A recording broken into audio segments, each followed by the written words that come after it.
আমাদের আমাদের কোনো কাজকর্মকে যদি অন্য কেউ কপি করে, সেটা কিন্তু যখন আমরা ভাবি তখন এটা দারুণ লাগে যে হ্যাঁ, কেউ আমাকে কপি করেছে, আমি আরো কপি হওয়ার উপযুক্ত। কিন্তু পার্সোনালি যখন আমি ভাবি যে কেউ আমার কোনো ব্যবসাকে কপি করছে, সেটা আমার কাছে এই জন্য খারাপ লাগে কারণ আমি এখনো কপি হওয়ার উপযুক্ত হয়েই উঠিনি।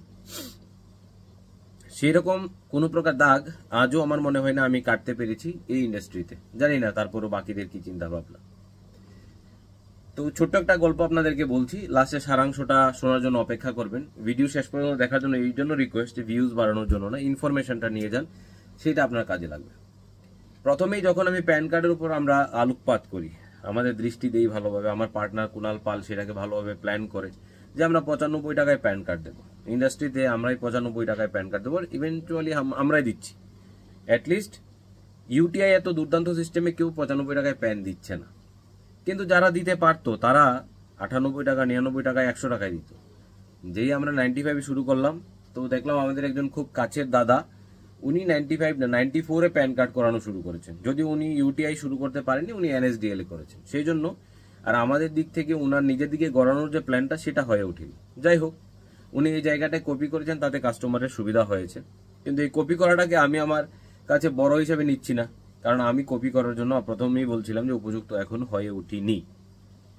দ্বিতীয়, আমরা ফ্লাইটের ব্যবসা শুরু করি ট্রিপ প্লাজার মাধ্যমে, tripplaza.in মানে ট্রিপ প্লাজা প্রাইভেট লিমিটেড থেকে। তারপর দেখতে দেখতে দেখলাম ওই দাদা এবার ট্রাভেলের ব্যবসা শুরু করেছেন, মানে ফ্লাইটের টিকিটও বিক্রি করবেন। কিন্তু আমরা বরাবরই চেষ্টা করি যে আমরা মার্কেটে যা চলছে তাকে কপি করবো না, স্পেশাল কিছু আলাদা কিছু করবো যা সবাই করছে না। আমাদের এই ইন্ডাস্ট্রিতে মানে যারা ইপিএস, এমএটিএম, ডিএমটি নিয়ে কাজ করে, তাদের কিন্তু কারোর কাছেই ফ্লাইটের কিছু স্পেশাল নেই। এই জন্য আমরা ট্রাভেল নিয়ে নেমেছিলাম। ও বাবা, দেখলাম তাতেও বাদ, যদিও তাতে কিছু যায় আসে না, সবার ব্যবসা সবাই করে, কিন্তু মানে খুব ইমিডিয়েট কাছাকাছি যারা আছে তারা যদি এই বিষয়টাকে কপি করে, সেটা দেখতেই তো কিরকম লাগে। তো ফ্লাইট টিকিট বুকিংও কপি হয়ে গেল। গত 5 বছর ধরে হচ্ছিল না যে জিনিসটা হঠাৎ করে শুরু হয়ে গেল।